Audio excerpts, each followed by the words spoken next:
Hello student, SPC government college के YouTube channel में आपका स्वागत है।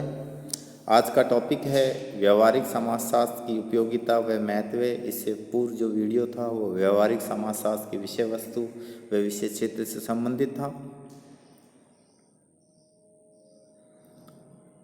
व्यवहारिक समाजशास्त्र के अंत इसका क्या महत्व है, क्या उपयोगिता है विषय के प्रति व समाज में, वो इस टॉपिक के अंतर्गत मैं आपको बताऊंगा। वर्तमान समय में किसी भी विज्ञान का जो मूल्यांकन उसके व्यवहारिक उपयोग के आधार पर किया जाता है कि कोई विषय है वो कितना महत्वपूर्ण है और उसका व्यवहारिक जीवन में कितना प्रयोग किया जा सकता है, उसी के आधार पर किसी विज्ञान का मूल्यांकन करते हैं। ज्ञान केवल ज्ञान के लिए को आज व्यापक स्वीकृति प्राप्त नहीं है। सिर्फ जैसे हमने ज्ञान प्राप्त कर लिया समाज के बारे में कि समाज का क्या सिस्टम है, क्या व्यवस्था है, किस प्रकार से समाज अपना अस्तित्व बनाए रखता है, समाज में किस प्रकार की क्रियाएं प्रतिक्रियाएं होती हैं, समाज के क्या नियम हैं, क्या मानदंड है या क्या मूल्य हैं, इसी के आधार पर हम किसी विषय को अपने आप में पूर्ण नहीं मानेंगे। जब तक हमने जो ज्ञान प्राप्त करा, जो समाज की यथार्थ रियलिटी को मालूम करा और समाज में जो कमियां थी उन कमियों के पीछे क्या कारण है, ये जो समस्याएं उत्पन्न हो रही है, जो विघटन उत्पन्न हो रहा है, उसके क्या कारण है, अगर हम उसका समाधान अपने ज्ञान के द्वारा नहीं दे सकते या नहीं प्राप्त कर सकते तो हम वो जो ज्ञान हमें प्राप्त हुआ है वो अधूरा है। व्यवहारिक समाजशास्त्र यही कार्य करता है कि समाजशास्त्र के द्वारा, जो सिद्धांतिक समाजशास्त्र है उसके द्वारा जो भी समाज के रियलिटी ज्ञान प्राप्त किया जाता है उसको दैनिक जीवन के व्यवहारिक जीवन में वो उसको लागू करके समाज सुधार व समाज पुनर्निर्माण का कार्य करता है। तो ये इसका मुख्यतः महत्व है। इससे आगे मैं चलता हूँ। आपको आज विज्ञान को अपने इंजीनियरिंग परिणामों के लिए जाना जाता है कि विज्ञान ने बहुत की, विज्ञान हो उसने जो अपने जो भी खोज की है, तो डेवलपमेंट या कोई निर्माण कार्य है, पुल बनाना हुआ या किसी प्रकार का बड़ा निर्माण कार्य करना हो, तो अगर वो भौतिकी जो नियम हैं उनको प्रयोग करते हुए हम अगर इन चीज़ों को बनाते हैं तो उसी से उसकी उपयोगिता सिद्ध होती है। सामान्य जन के लिए किसी भी विषय को विज्ञान मानने का एक आधार यह है कि उसकी व्यवहारिक उपयोगिता क्या है। हम किसी विषय को विज्ञान तभी मानेंगे जब हम देखेंगे कि हमारे जीवन में उसकी व्यवहारिक उपयोगिता क्या है। यदि समाजशास्त्र भी एक विज्ञान है तो इस सत्य की पुष्टि उसे व्यवहारिक उपलब्धियों द्वारा करनी चाहिए। जैसे एक सर्वव्यापक विश्वास यह है कि विज्ञान समस्या हल कर सकता है, तो क्या समाजशास्त्र भी समस्या हल कर सकता है? हाँ, कर सकता है। किस प्रकार से? हमारी रक्षा कर सकता है समाजशास्त्र भी हमारी ज्वलंत एवं व्यवहारिक समस्याओं को हल कर सकता है।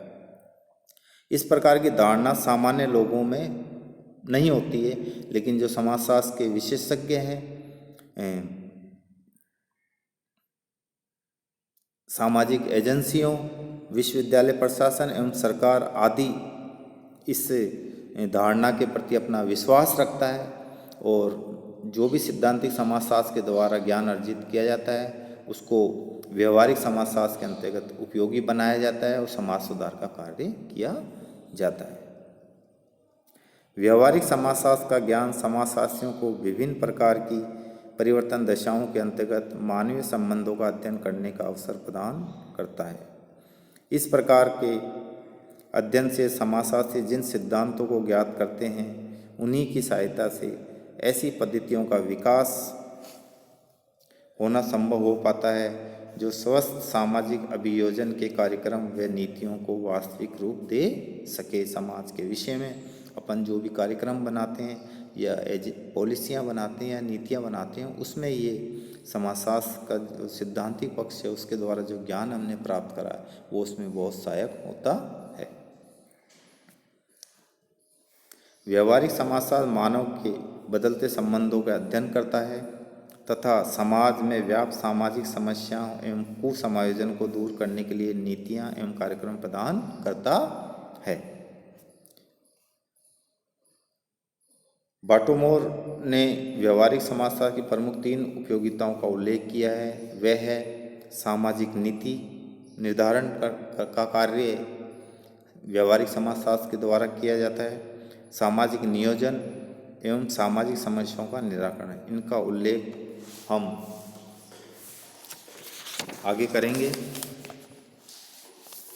भारत में आज अनेक प्रकार की समस्याएं पाई जाती है, वो मैंने पहले ही आपको बता दी, जैसे सांप्रदायिकता, भाषावाद, जातिवाद, अस्पृश्यता, अपराध, राष्ट्रीयकरण का अभाव, बेकारी, शिक्षावर्ती, वेश्यावर्ती, भ्रष्टाचार, निर्धनता, विधवा विवाह निषेध, दहेज, तलाक, पारिवारिक विघटन, छात्र असंतोष, आवास की समस्या इत्यादि। और आज के वर्तमान समय में आपने महिलाओं के साथ, बालिकाओं के साथ बलात्कार की घटनाएं भी बहुत एक चरम सीमा पर जा चुकी है। तो ये भी एक समाज का एक विघटन है।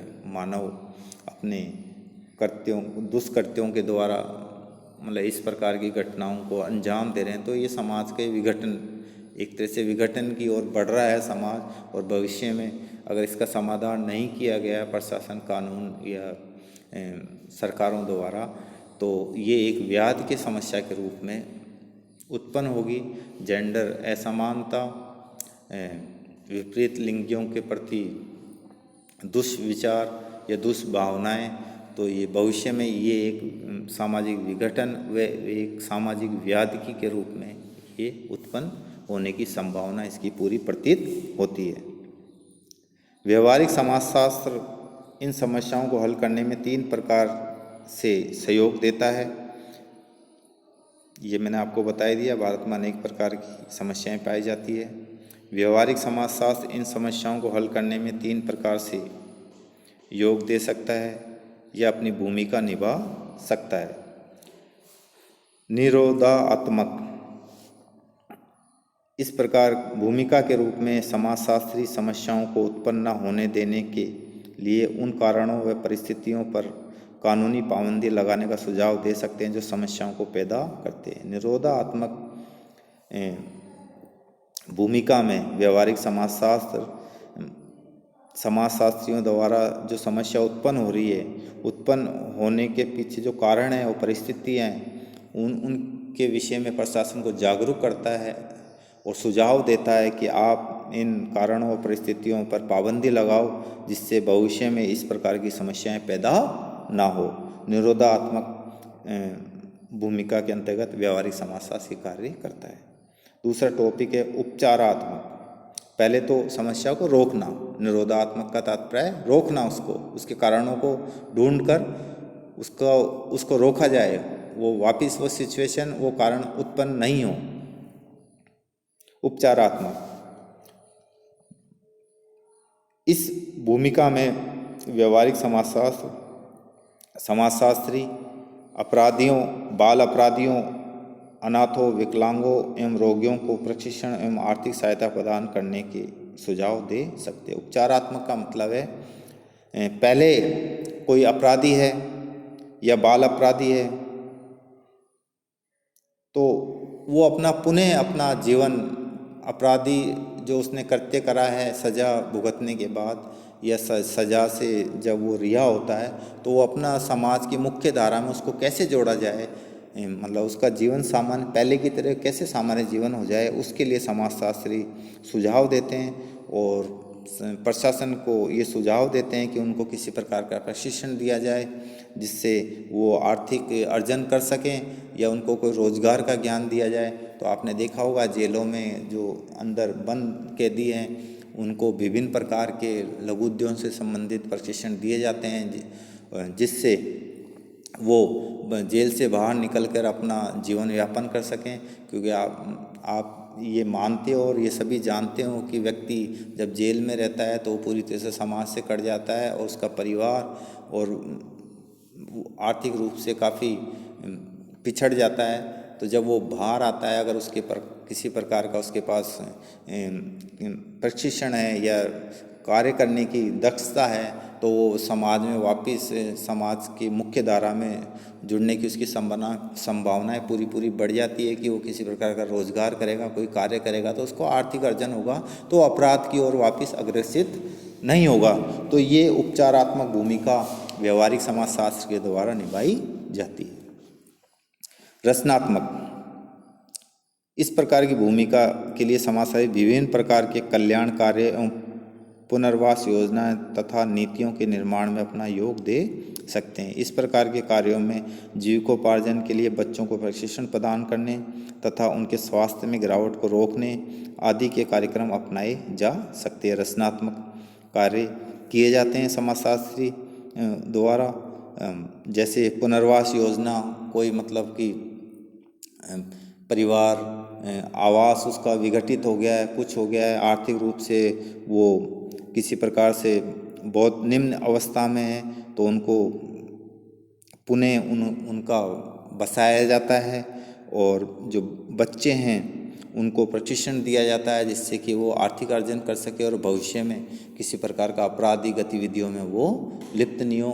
तो इससे हमारा समाज है, उसका सिस्टम, उसकी व्यवस्था, आपने देखा होगा अगर परिवार का विघटन हो जाता है तो समाज का विघटन होना निश्चित है। परिवार में मुख्यतः जो मेंबर होते हैं पति पत्नी और उनकी संतानें होती हैं। संयुक्त परिवार तो आज के समय में रहा नहीं, उसका नियंत्रण भी धीरे संयुक्त परिवार की संख्या बहुत आधुनिक समय में औद्योगिकरण के कारण मतलब संयुक्त परिवार टूट रहे हैं। लेकिन जो एकांकी परिवार हैं, न्यूक्लियर परिवार है जिसमें पति पत्नी बच्चे रहते हैं, वो भी टूट रहे हैं। अगर परिवार के जो संबंध है, पति पत्नियों के संबंध टूटेंगे, अगर बच्चों के साथ उनका सही संबंध नहीं है, अगर परिवार टूटेगा तो वो अपराध होना वाजिब है, या तो परिवार में होगा या वो व्यक्ति बाहर जाके करेगा।